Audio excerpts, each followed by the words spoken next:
Next example देखो, इस example में क्या करना है, द सम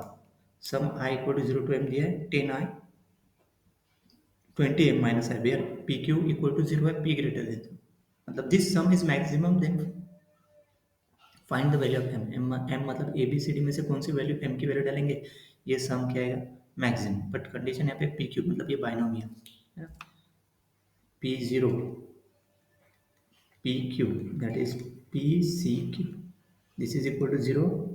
जब p क्या रहेगा ग्रेटर देन q। सही है। वही देखो इसका सॉल्यूशन निकालना है, मतलब m की वैल्यू फाइंड करना है, तो कैसे फाइंड करेंगे देखो, the given sum is sm equal to this one, this sum is direct application of van der Waals identity. The van der Waals identity states that for a non-negative integer r m n, this mk n r minus k m plus n upon r, इसको याद रखो, इसको इसके साथ compare करो। m की value यहाँ पे क्या होगी 10,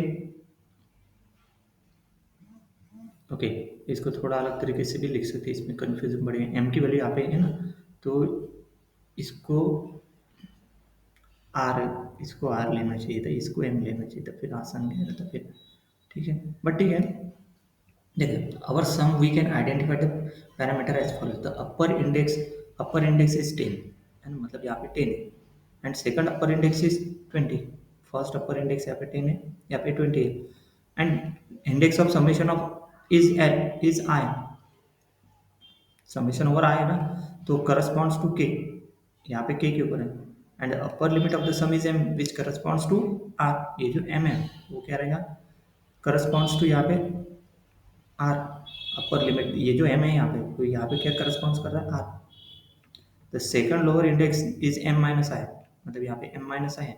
और यहाँ पे क्या है विच करस्पॉन्ड्स टू आर माइनस के। तो देखो तो van der Waals आइडेंटिटी के हिसाब से 10 प्लस 20 हो जाएगा, मतलब एम प्लस एन 20 30 हो जाएगा, नहीं तो ये फॉर्मूला नहीं क्या ऐसे लिखो, कंफ्यूजन नहीं बढ़ेगा, मतलब ऐसे लिखा समेशन यहाँ पे आई इक्वल टू 0 टू एम है ना, तो ये यम के ना, तो यहाँ पे मैं लिखता हूँ आर आई, आर आई, और नेक्स्ट लिखता हूँ यहाँ पे आर, और यहाँ पे लिखता हूँ मैं एन एम माइनस आई, यस एम माइनस आई, सही। तो इसको इसके साथ कंपेयर करो, तो देखो यहाँ पे क्या है आर, मतलब दिस इज इक्वल टू क्या हो जाएगा आर प्लस एन, और नीचे में क्या रहेगा आर, आर मतलब यहाँ पे क्या लिया अपन ने आई, सही है। तो वही किया यहाँ पे देखो, आर यहाँ पे क्या है यार, इसको इसके साथ कंपेयर करेंगे तो आर यहाँ पे क्या है 10, एन क्या है 30, और नीचे में आई क्या है एम, राइट हैंड साइड में यहाँ पे आर आता, सॉरी आर, आर आता, मतलब नहीं कि ये आर मतलब यहाँ पे एम दिया है, मतलब यहाँ पे क्या चाहिए एम चाहिए, सही है। मतलब ये हो जाएगा 10 प्लस 20 और ये एम, सही है, ये किया देखो 30m, this is equal to 30m binomial, सही है। तो देखो we are asked to find the value of m for which this sum is a maximum, मतलब this sum is a maximum. तो binomial coefficient n k is a maximum when k is also k is as close as possible to n by 2, n is a even number लिया था, maximum value is occur at k equal to capital n by 2, and n is odd number लिया था, maximum value occurs is k equal to n minus 1 by 2, मतलब k equal to n plus 1 by 2, तो यहाँ पे n equal to 30 मतलब क्या है even,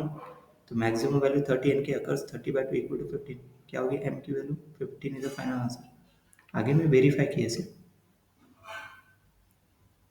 verify किया यहाँ, इसकी फाइनल आंसर क्या है 15, कौन सा ये दो याद रखो, जब एन के और ये, मतलब यही से नोट करके ना शॉर्ट नोट में ये लिख देना, जब n k is a maximum when k is as close as to n by two, और एन बाई टू का k equal to n by two even रहा तो एन ऑड रहा तो एन प्लस 1 बाई 2, सही है। नेक्स्ट